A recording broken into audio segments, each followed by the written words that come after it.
오늘은 시편 79편입니다. 이 시도 아삽의 시인데요. 이 시편 79편은요.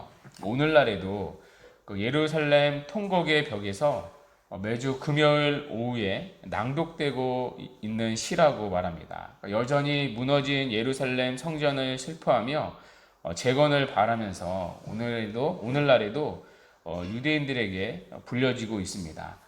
이 시편 79편에는요. 배경이 있는데요.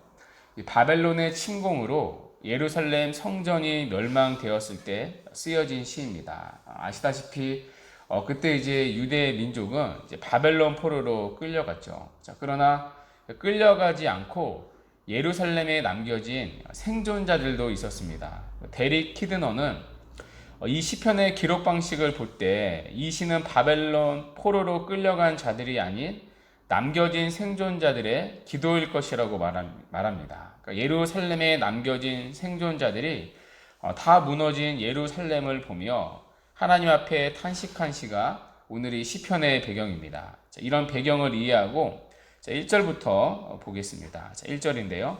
하나님이여 이방 나라들이 주의 기업의 땅에 들어와서 주의 성전을 더럽히고 예루살렘이 돌무더기가 되게 하였나이다. 예루살렘 성전이 파괴된 상황을 묘사하는데요. 얼마나 파괴되었느냐? 완전히 파괴되어 돌무더기가 되었다고 말합니다. 그러니까 처참한 상황인 거죠. 자, 그런데 그렇게 한 자들이 누구예요? 이방 나라들이라고 말합니다. 자, 여기 이방 나라들은 당연히 이제 주로 바벨론을 가리키겠죠.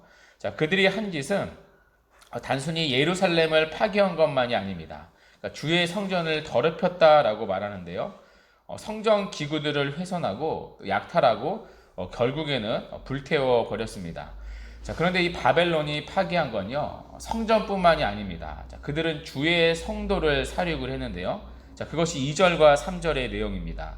자, 그들이 주의 종들의 시체를 공중의 새에게 밥으로 주의 성도들의 육체를 땅의 짐승에게 주며 그들의 피를 예루살렘 사방에 물같이 흘렸으나 그들을 매장하는 자가 없었나이다. 예루살렘에서 무시무시한 사륙이 일어난 거죠.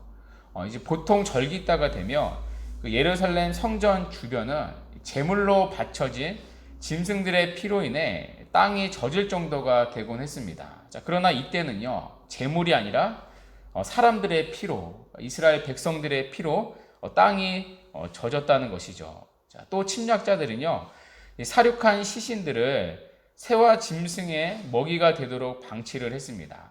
여러분, 사람이 죽으면 매장해야 하는데 매장하지 않고 시체를 그냥 여기저기에 버린 거죠. 그러니까 마치 이스라엘 백성들의 시체를 바벨론이 짐승처럼 취급했다는 것입니다. 자, 그만큼 그들은 모멸과 수치를 당하고 있는 거죠. 자, 그래서 4절에서 시인은 이렇게 말하는 것입니다. 우리는 우리 이웃에게 비방거리가 되며 우리를 에워싼 자에게 조소와 조롱거리가 되었나이다. 자, 그래서 시인은요, 이 탄식을 넘어 이제 하나님께 기도를 하기 시작을 하는데요. 자, 그것이 5절부터의 내용입니다. 자, 5절이요. 여호와여 어느 때까지일까? 영원히 노하시리이까? 주의 질투가 불붙듯 하시리이까? 여러분, 이 구절을 보면 참 흥미로운 게 있는데요. 자, 지금 이스라엘을 괴롭히는 주체가 누구였죠? 이방 나라 바벨론이었죠. 자, 이들은 지금 바벨론에게 수치와 조롱을 당하고 있다고 말합니다. 자, 그런데요.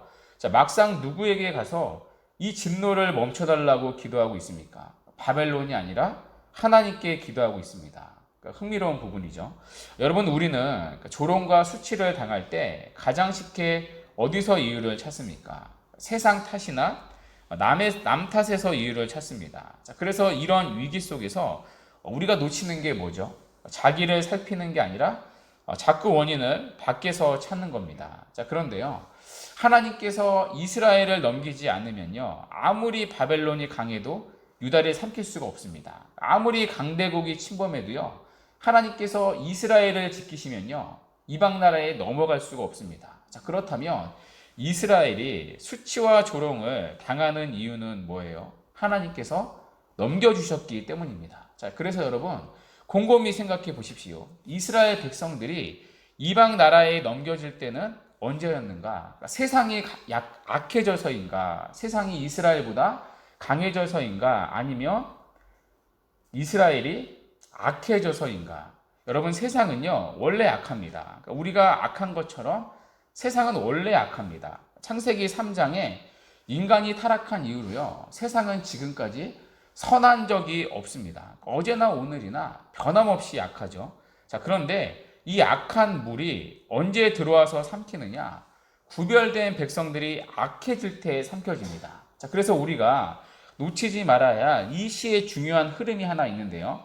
자, 오늘 이 시인이 하나님 언제까지 진노할 것입니까? 이방 나라들이 이렇게 조롱하지 않습니까? 자, 그러면서 시인이 자, 어디로 우리를 데리고 가냐면 자, 8절인데요. 자, 8절을 보시면 우리 조상들의 죄악을 기억하지 마시고 주의 궁율로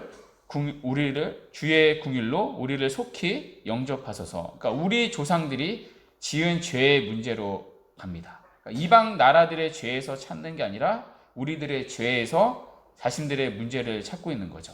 그러니까 오늘날도 하나님은 마찬가지입니다. 하나님이 주의 교회나 성도를 손대실 때는요 세상이 악해서가 아니라 교회가 세상과 같아질 때입니다. 그러니까 세상과 구별되지 못할 때 손을 대시는 거죠. 그러니까 교회가 스스로 자정 능력이 없어질 때 하나님은 때로는 아수르의 손을 들어서, 때로는 바벨론의 손을 들어서, 때로는 로마의 손을 들어서 교회를 깨끗하게 하십니다. 성도도 마찬가지죠. 하나님의 말씀을 듣고도 끝까지 돌이키지 않는다면 하나님이 고난을 통해 깨끗하게 하시는 거죠.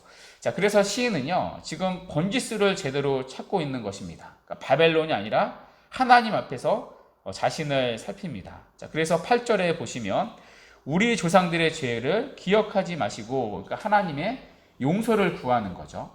그렇죠? 그리고 이어서 주의 궁유를 속히 영접하소서, 하나님의 궁유를 구합니다. 자, 그러면서 시인이 이런 기도를 드리는 이제 목적을 고백을 하는데요. 자, 도대체 왜 하나님은 이스라엘을 다시 영접해 주셔야 하나? 왜 하나님이 이스라엘에게 궁유를 베푸셔야 하나? 그러니까 이스라엘이 죄를 지었는데, 그래서 바벨론의 멸망을 당했는데 왜 다시 하나님이 그들을 궁휼히 여기시고 구원해 주셔야 하는가? 자, 그 목적이 9절에 나오는데요. 자, 9절을 보시면 우리 구원의 하나님이여 주의 이름의 영광스러운 행사를 위하여 우리를 도우시며 주의 이름을 증거하기 위하여 우리를 건지시며 우리 죄를 사하소서. 자, 하나님이 그들을 다시 구원해 주셔야 하는 두 가지 목적이 나오는데요. 자, 첫 번째는 주의 이름의 영광스러운 행사를 위하여라고 말합니다. 그러니까 쉽게 말해 하나님의 영광을 위하여 다시 영접해 달라는 것이죠. 자, 두 번째는 주의 이름을 증거하기 위해 우리를 건져달라고 말합니다. 자, 왜냐하면 10절에 보시면 이방 나라들이 하나님을 믿었던 이스라엘 백성들을 비방하고 조롱하면서 단지 이스라엘 민족만을 조롱한 것을 넘어 그들의 하나님이 어디 계시냐고 비방하고 조롱했기 때문입니다. 그러니까 이스라엘이 믿는 하나님이 어디 계시냐?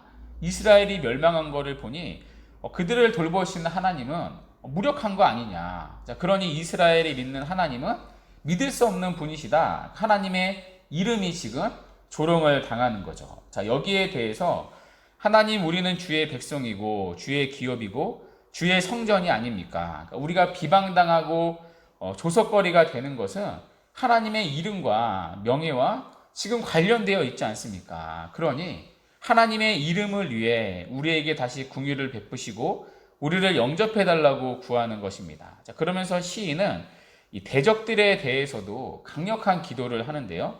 그러니까 하나님을 비방하는 이제 바벨론에 대한, 그러니까 이방 나라들에 대한 복수를 구합니다. 자, 10절 하반절에 보시면 주의 종들이 피 흘림에 대한 복수를 우리의 목전에서 이방 나라에게 보여주셔서 하나님께 복수를 구하는 거죠. 자, 그런데 복수도요 그냥 적당한 복수를 구하지 않습니다. 여러분 12절을 한번 보시면 주여 우리 이웃이 주를 비방한 그 비방을 그들의 품에 7배나 갚으소서. 몇 배나 갚아달래요? 7배나. 여러분 히브리에서 7은요 완전수에 속합니다. 그러니까 7배나 갚아달라는 것은 완전하게, 그러니까 철저하게 갚아달라는 뜻입니다. 그러니까 다시는 하나님을 비방하지 못하도록 완전히 그들에게 복수를 돌려주시기를 기도합니다. 자, 그러면서 13절에서 이렇게 시를 마치는데요. 이 13절이 여러분 오늘 이 시편의 핵심입니다. 우리는 주의 백성이요 주의 목장의 양이니 우리는 영원히 주께 감사하며 주의 영예를 대대에 전하리이다. 여러분 지금 시인은요 예루살렘 성전이 이방 민족에게 완전히 짓밟힌 상황에 있습니다. 그러니까 성전만 파괴된 게 아니었죠. 이스라엘 백성들은 살육을 당했습니다. 그러니까 살육을 당하고도 시체가 매장당하지 못하고 길거리에 널브러진 채로 내버려져 있습니다. 그러니까 여러분 민족적인 수치도요 이런 수치가 없습니다. 그러니까 마치 하나님이 그들을 떠나신 것처럼 지금 조롱과 수치를 당하고 있습니다. 자, 그런데 이 조롱과 수치를 당했던 이유가 무엇이죠? 자기 조상들의 죄 때문이었습니다. 그러니까 자기들의 죄 때문에 그들은 하나님의 진노로 이방 나라에 넘겨진 것입니다. 자, 그럼에도 시인이요 이 시를 지금 어떻게 마치고 있습니까? 하나님 앞에 자신들을 뭐라고 고백하고 있습니까? 그냥 백성이나 양이 아니라 앞에 수식어가 있습니다. 주의 백성, 주의 양이라고 말합니다. 여러분 13절뿐만이 아닌데요. 1절에 보면 주의 성전이라고 말하고요. 또 2절에 보면 주의 종들의 시체라고 말하고요. 또 주의 성도들의 육체라고 말합니다. 또 10절에 보면 주의 종들이라고 말하고요. 그리고 마지막 13절은 정점을 찍는데요. 우리는 주의 백성이요 주의 목장의 양이라고 말합니다. 그러니까 자신들의 죄로 인해 성전이 파괴되고 하나님의 진노를 받고 있음에도 불구하고 지금 이들에게는 끊어질 수 없는 확신이 하나 있었다는 것입니다. 자, 그게 뭐죠? 그럼에도 불구하고 자신들이 바로 주님의 백성이라는 확신이었습니다. 그럼에도 불구하고 나는 하나님의 자녀라는 확신이 있었습니다. 여러분 이 확신으로 인해서요 시인은 무너진 예루살렘 앞에서도 하나님의 궁율과 회복을 구할 수 있었던 것입니다. 자, 이것이 오늘 시인으로 하여금 절망 가운데도 하나님을 기억하고 하루를 소망으로 살아갈 수 있었던 이유입니다. 자, 그러므로 여러분 신앙은 다른 게 아닙니다. 여러분 대단한 신앙이라는 건요 별게 아닌 것 같습니다. 우리에게 요구되는 믿음, 고백은요 다른 게 아니라 그럼에도 불구하고 나는 하나님의 백성이고 하나님의 자녀입니다. 이 확신을 끝까지 놓치지 않는 게 여러분 신앙입니다. 여러분 이 평범해 보이는 고백이요 사실 가장 강력한 신앙의 고백입니다. 여러분 지금 시인은 상황이 다 아작난 상황이죠. 성전도 다 파괴되고 시체도 널브러져 있고요.